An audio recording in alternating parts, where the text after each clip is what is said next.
Bienvenue sur les news de Samir. Aujourd'hui, on va traiter un sujet assez marrant. Enfin, assez marrant, c'est scandalisant, mais on va parler de ces ex-députés, hein, de ces politocards qui viennent chouiner parce que ils ne gagnent plus autant et ainsi de suite, et ça chouine, etc. Ça va être comique. Avant de démarrer la vidéo, je vous invite à vous abonner, laisser un petit commentaire, un like pour le référencement, me rejoindre sur les réseaux sociaux et sur mes chaînes secondaires. On démarre tout de suite sans plus attendre. Quand ça s'arrête net. Toi, 3 mois après la dissolution, ces ex-députés racontent leur difficile retour à l'emploi. Depuis les dernières élections législatives, plus d'une centaine de députés sont au chômage. Entre le spectre d'une future dissolution, des employeurs sceptiques et la difficulté à valoriser son passage par la politique, la vie d'après a souvent un goût d'amer. Le téléphone sonne toutes les 2 minutes, vous avez 20 messages par seconde, et puis tout d'un coup ça s'arrête. C'est dur. C'est par ces quelques mots que l'ex-députée insoumise Caroline Fiat décrit à BFM les jours qui ont suivi sa défaite au second tour des élections législatives du 7 juillet. Donc on voit bien que déjà, ils pensent à leur gueule. Moi, je vous pose la question. Est-ce que vous, quand vous arrêtez votre taf, il s'arrête ou autre, est-ce qu'on en fait la une sur BFM? Non, on s'en fout. Eh ben pourquoi là on en parle? Et puis vous avez qu'à traverser la rue et puis trouver du taf. La politique, c'est pas fait pour s'enrichir à la base. La politique, c'est pas censé être un métier. C'est censé être normalement un devoir. Comme quand tu, au niveau d'un tribunal, tu es, comment on appelle ça? Tu es convoqué pour servir de juré. Vous voyez, c'est pas fait pour s'enrichir. Bref. Moi, j'ai compris que j'étais en train de faire une dépression. Ce passage du trop plein d'activités ou presque rien est très difficile. J'ai demandé de l'aide à un médecin, confie cette ancienne vice-présidente de l'Assemblée nationale. C'est comme un gros deuil. 133 députés, soit près d'un quart des élus du Palais Bourbon, ont perdu leur mandat le 13 juillet dernier. Une grande partie d'entre eux pointent toujours au chômage. Bah derrière, il y a une problématique, c'est parce que c'est normal. Ils ont un taf qui ne sert à rien, parce qu'ils ne font aucune loi, rien ne change, il y a rien, ils ne font rien pour les Français. Le seul truc qu'ils font, c'est de tweeter, c'est de profiter de manger à vos frais dans des grands restaurants à longueur de journée. Il faut bien comprendre qu'ils prennent le petit déjeuner dans des grands hôtels de luxe, ensuite des déjeuners et ensuite des dîners. Voilà, et ça discute, et ça passe à la télé, et ça se fait plaisir, et ça se tape des 30 000 balles à 50 000 balles par mois, et au bout de 6 mois, ils ont 20 000 balles de retraite, et ils ont des chauffeurs, et ils ont des gens payés juste pour mettre le parapluie au-dessus d'eux, etc. Donc forcément, quand ça s'arrête, ils sont pas contents, tu vois, ils se disent, il manque quelque chose. Alors que s'ils étaient pas payés, ben voilà. Ça n'est jamais agréable de perdre. On ressent un sentiment d'injustice à un grand vide. Il faut souvent un peu de temps pour reprendre le dessus, reconnaît l'ex-parlementaire Robin Reda. Après avoir pris un temps ressourçant aux côtés de sa fille, née quelques mois plus tôt, l'ancien député de l'Essonne n'a pas hésité quand la nouvelle ministre de l'Éducation nationale, Anne Genetet, lui a proposé de rejoindre son cabinet. Franchement, il a beaucoup de chance. Moi, j'ai pris un gros coup sur la tête quand j'ai perdu. On ne se sent pas très bankable quand on a le moral à zéro, regrette l'un de ses anciens collègues. Pas de préavis. Si le phénomène de blues est classique parmi les députés qui se retrouvent sur le carreau, il semble avoir pris de l'ampleur avec la dissolution. Les législatives tombent en général à une date déterminée des mois avant, laissant l'opportunité aux députés de préparer la suite en cas de défaite. Mais cette année, l'agenda imposé par Macron, à peine 3 semaines pour mener campagne, a rendu compliqué la possibilité de se projeter. Se faire licencier, ce n'est pas agréable pour personne, mais nous, on a un problème en plus. Celui de ne pas avoir de préavis. Quand ça s'arrête net. Remarque un perdant du Rassemblement national. Incroyable. Ça montre à quel point ils sont hors sol. Si plusieurs figures de la Macronie qui avaient perdu en 2022 ont intérêt à des postes prestigieux, comme Christophe Castaner ou d'Amélie de Montchalin, l'ambiance est tout autre cette année. Depuis le mois de juin, excite les nominations en Conseil des ministres, en cause notamment le contexte politique mouvant. Ça devient compliqué même maintenant qu'on a quelqu'un à Matignon puisqu'il n'est pas de notre camp politique, reconnaît l'ex-ministre Nadia Haye, défaite par son ancien collègue Aurélien Rousseau dans les Yvelines. Pour la plupart d'entre nous, on rame sévère. Putain, oh, c'est à chouine. Les mecs, on va faire une cagnotte, hein. On va faire une cagnotte pour les aider. Celle qui fut un temps ministre délégué chargé de la ville pourrait cependant faire son arrivée dans les prochains mois à la délégation interministérielle à la lutte contre le racisme, l'antisémitisme et la haine. Bref, certains de ses ex-collègues qui ont perdu en juillet dernier ont d'ailleurs trouvé de belles pistes d'atterrissage dans le privé, hein, comme Olivier Véran, etc. Vous aurez toujours des ex-ministres qui se recasent, mais c'est l'arbre qui cache la forêt. Pour la plupart d'entre nous, on rame sévère, analyse l'ancien député Renaissance Patrick Vignal. Mais je te pose une question, tu faisais quoi avant? Tu as fait politique pour faire quoi? Pour faire carrière? Mais faire carrière pour faire quoi? Enfin, une fois que tu as résolu le problème des Français, que tu as mis en avant tes propositions de loi, casse-toi, barre-toi. Enfin, je ne vois pas qu'est-ce que tu veux.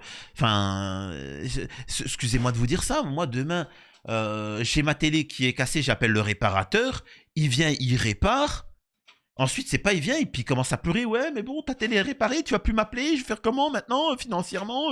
C'est dur. Moi, j'étais bien content quand tu m'as appelé. Je me suis dit, j'allais me faire un pognon de dingue avec ta télé.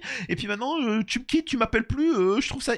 Mec, c'est bon, ma télé est réparée. T'es gentil, c'est ton métier. Maintenant, barre-toi, casse-toi. C'est fou ça. Non mais c'est.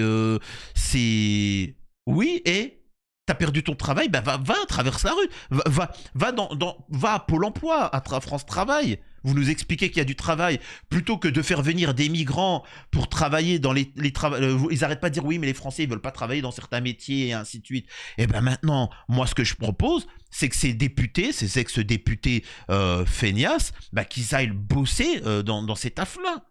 À tous ceux qui sont de droite ou de gauche, allez-y dans cette âme, allez travailler chez Uber ou je sais pas quoi.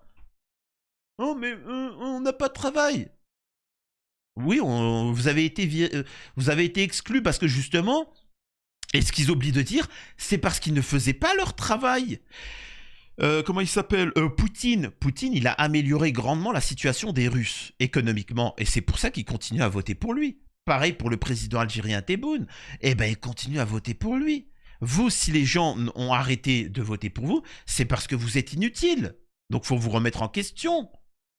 J'ai juste envie de dire, par rapport au fait que vous vous plaignez que vous ayez été viré, j'ai juste envie de dire ça. Et à un moment donné, Et alors? Bah, et alors? Écoutez bien et regardez bien ma bouche. Et alors? Et alors? Mais et alors, monsieur? Et alors? Vous êtes filmé. Et alors? Monsieur Fouguier, s'il vous plaît, vous êtes filmé. Mais j'en ai strictement rien à foutre, monsieur. D'accord?